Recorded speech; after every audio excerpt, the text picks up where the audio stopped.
Welcome to Mary's Eclectic Interests. Today I'll be making oatmeal cookies. In the back there's 1 cup of oatmeal and 1 cup of wheat flour. Not all-purpose, wheat flour. In the middle there's 1/2 cup of milk, but I'm going to have to heat that up. Next to it is 1/4 cup of shortening. I'm going to have to melt that. Next to that is a beaten egg, and next to that is 3/4 cups of brown sugar. In the front, there is 1/2 teaspoon of salt, 1/2 teaspoon of cinnamon, and finally 1.5 teaspoons of baking powder. Now this is instant, the Quaker Oat instant oatmeal. That's what this is. It's not going to work with the steel cut oatmeal because that takes forever to cook in the first place. And here's my cookie sheet, and I already have my parchment paper on there. If you don't have parchment paper, you can grease the pan down.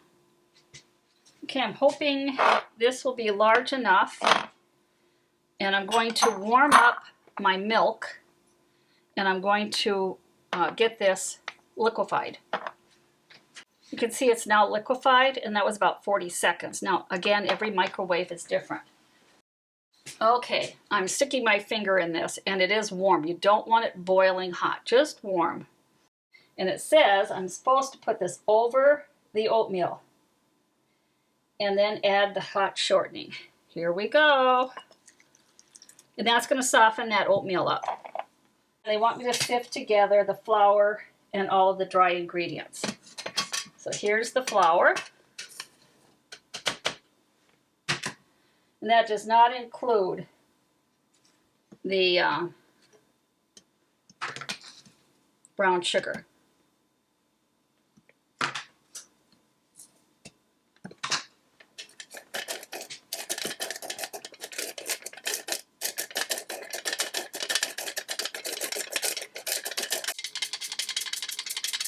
This is all together. This is becoming softer. And let's see, we did all of that. I have to add to this the sugar and the beaten egg. Again, this is 3/4 cup of brown sugar. How long did it say? No, it doesn't say how long to let it soak with the oatmeal. I'm hoping that this brown sugar will melt in there too. Yep, there it goes. It's starting to melt. No, I shouldn't say melt, but you know what I mean. It's softening up and it's getting gooey in there. Now I have to get the egg in there. Let's see. Get that in.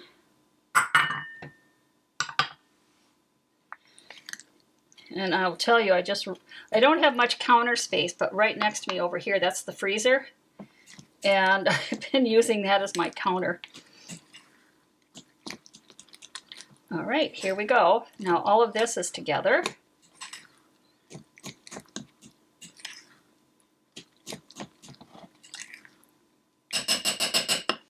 Because we're going to take all of this out of here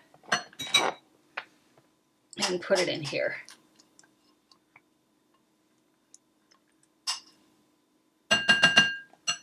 Let's hope I don't miss my sifter. It goes a little bit way in.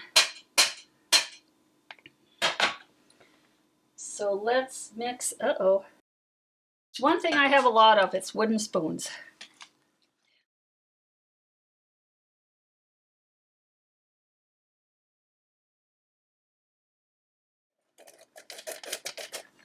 So they want you to sift it in so that you add it gradually.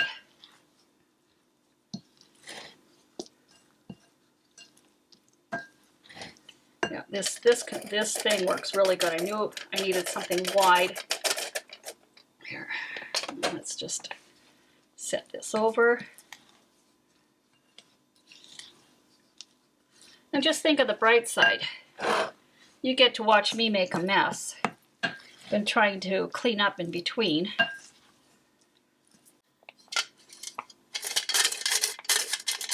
I have clumps in here from something. Just gonna dump it. There's some dough in here from something. There. I must have gotten a little bit of the liquid in there and clumped up a couple of. I'll just throw those out.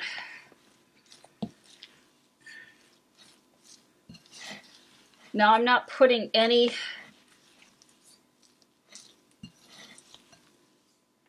no chocolate chips.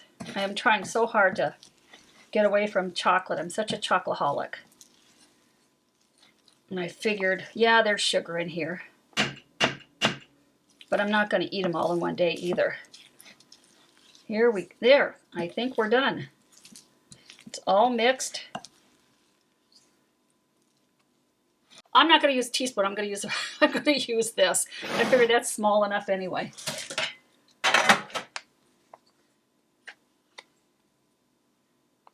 And I'm going to do the same thing I did with, I think I'm going to spray my spoons. That worked out really well. It just dropped right off of the last time I did it. I go, oh man, that worked good. Now these are have more sugar in them. I think if I did this again, I would cut down. We'll see what they taste like when they come out. But I have been cutting down on the sugar in most of my recipes. If it calls for a cup of sugar, I'll cut it down to 3/4. And if I find that that's still too much, I literally cut it down in half.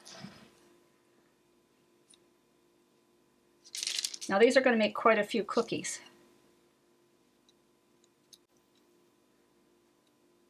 Here's my first little thing here.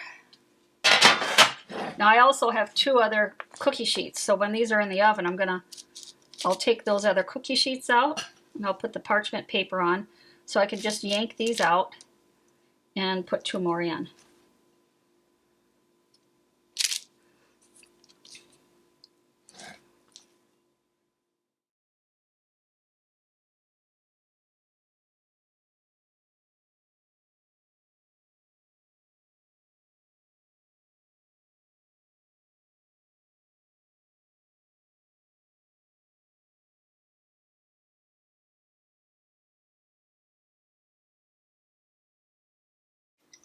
Ow! Oop, they are hot. Don't do that. There.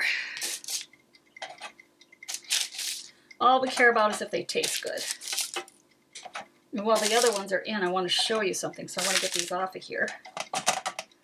And I can get rid of this.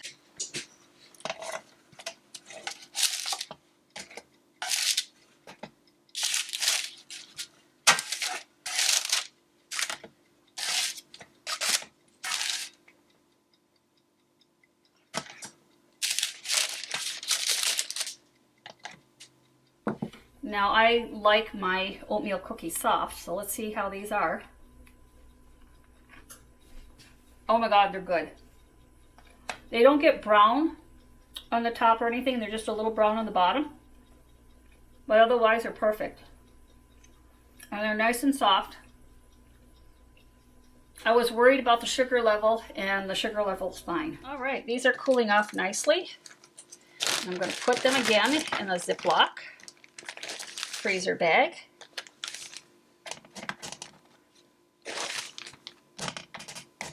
Again, I'll mark them, and again they'll go into my freezer. I don't think I'll be baking the rest of this winter. Well, I take that back. There's a couple of pies I want to do.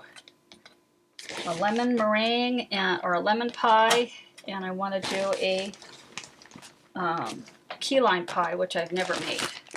Thank you for watching Mary's Eclectic Interests, and I'll see you next time.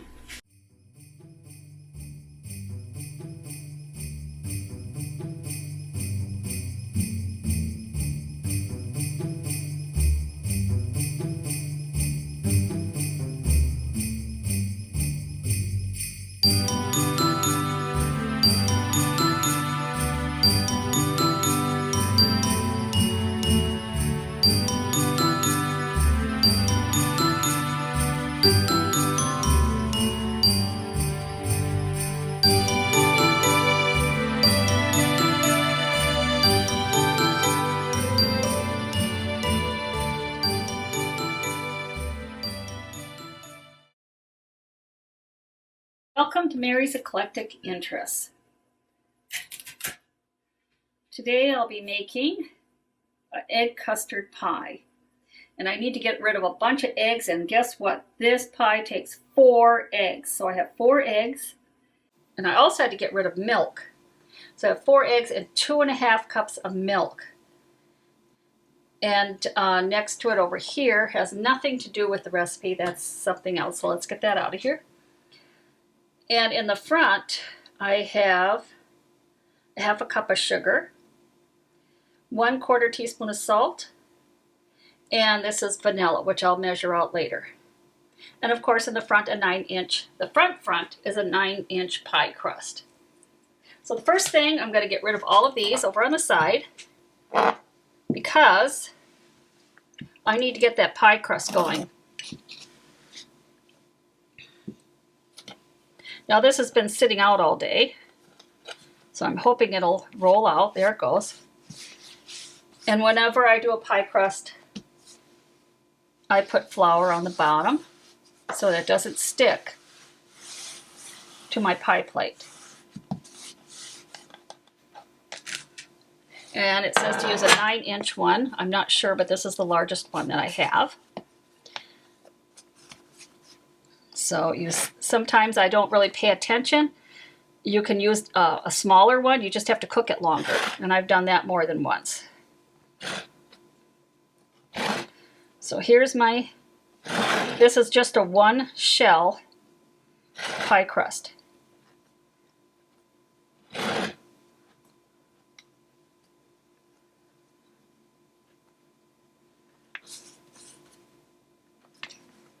Now you can put aluminum foil all the way around the edge, and that will keep your crust from getting darker than the rest of the pie, or than the bottom part. I guess it doesn't really matter with this one because there is no top crust. So the first thing I have to do is get this in the oven at 425 degrees. Yep, that oven is ready to go, 425 degrees for 5 minutes. So let's get that in here. Here's my eggs. Oops. I see I had an eggshell down there. Well, I'm glad that didn't get in there. We're going to do the mixers again.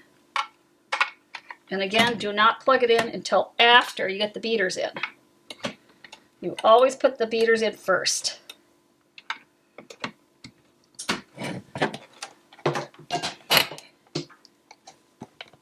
Oh, I forgot to set my timer. Where's my timer? Duh! I'll set it for 3 minutes because I figure it's already been in 2. Now I gotta reach over here and get my plug in.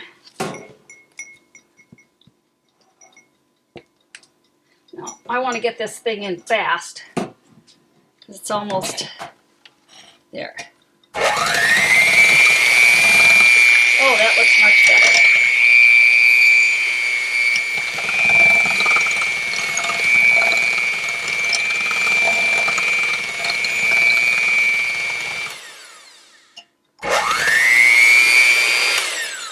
Stir in the sugar, vanilla, and salt. Here's the sugar.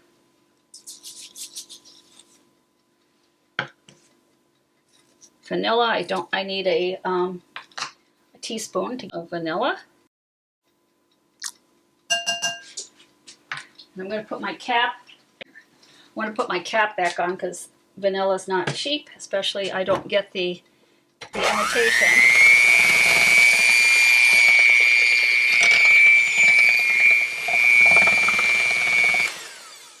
There goes the milk.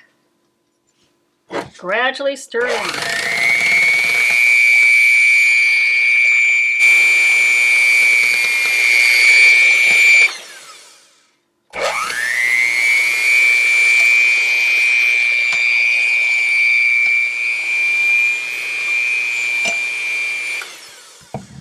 This is what it looks like so far. It looks like soap suds. Dirty water. Really dirty. Oops. Pie crust. I have to get the pie crust out. Hold on. Okay, pie crust is out. Now that's just The reason they have it in for 5 minutes is because, and I've done that other times when I think I have a really wet filling, so that it helps your pie crust not absorb as much of the liquid and it comes out soft and soggy. So hopefully that will do it. Let's get the milk in. The rest of the milk.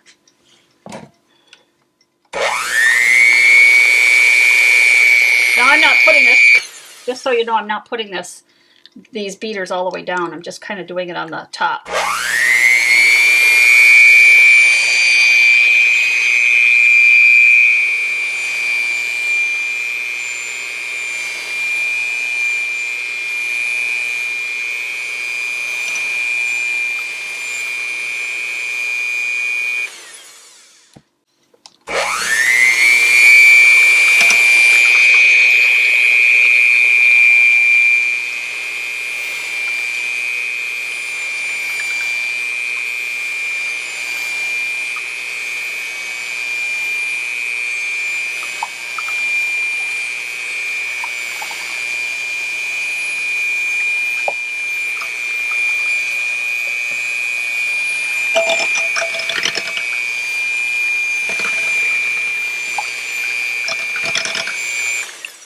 Wow, that is a lot. You're telling me that's going to fit into a 9-inch shell?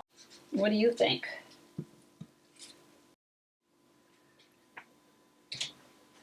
All right, I'm going to be cowardly. I am not going to pick this up and try and pour it out. Watch out, that is hot. Pour that in here. So I'm going to do it this way. I'm afraid if I pick that up and just pour it, I'm going to end up with it all over the place. Because it looks like there's an awful lot of pie filling. Ew, that didn't. I wonder if I should have beat that a little more. I've been beating it. You know what? I am going to try and beat this more.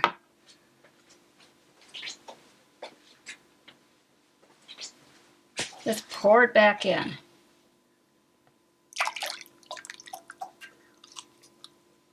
Because I don't like the way it looks.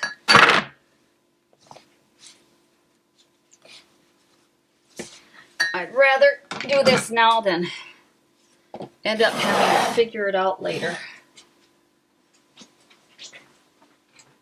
Let's really work this up. It says just blend it, but I'm going to do more than that. There.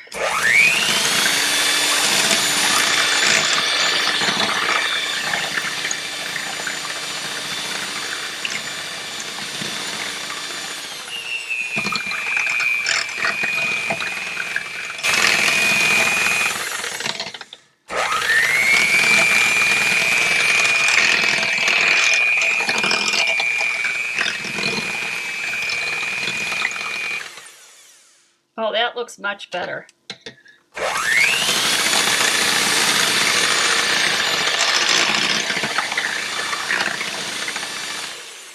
tell you one thing, I'm not doing this on low. Doing it not quite high, but more on the medium side. Let's see how that works.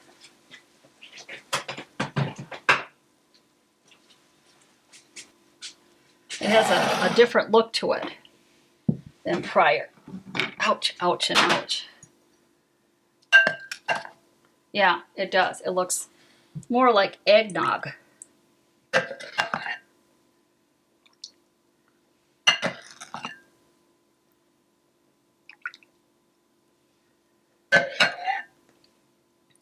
Okay, let's see if I can pour the rest in. What I'm afraid of is walking from here to the stove. Because I really think, look at this thing. It is getting full. All right. Wish me luck. Oh my gosh. Okay. Okay, this is totally full.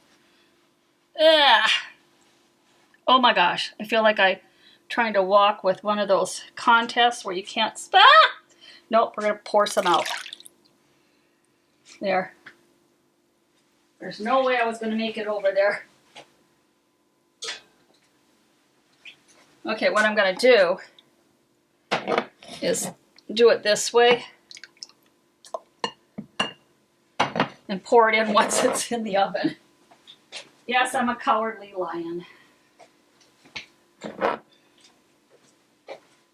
Okay, that has to be in. All right, that made a mess. That has to be in for 15 minutes. I'm back, and the pie is now out of the oven. It took twice as long as the directions said to cook. So here's my suggestion. As you'll notice, the pie, actually the crust got really, really brown because it stayed in the oven so long. And I didn't get the aluminum foil on soon enough. So if I ever make this pie again, I will put this aluminum foil around it, and that will protect the crust from getting this brown. Otherwise, like I said, it took twice as long to cook. When I managed to get it down to 350 degrees, it was supposed to be 20 to 25 minutes. It took 40 to 45 minutes. And you'll notice there's a slice missing. Well, this is what I had for dinner. I think that's very nutritious. It's eggs and milk, right? So, and but this is a custard pie, and thank you for watching Mary's Eclectic Interest.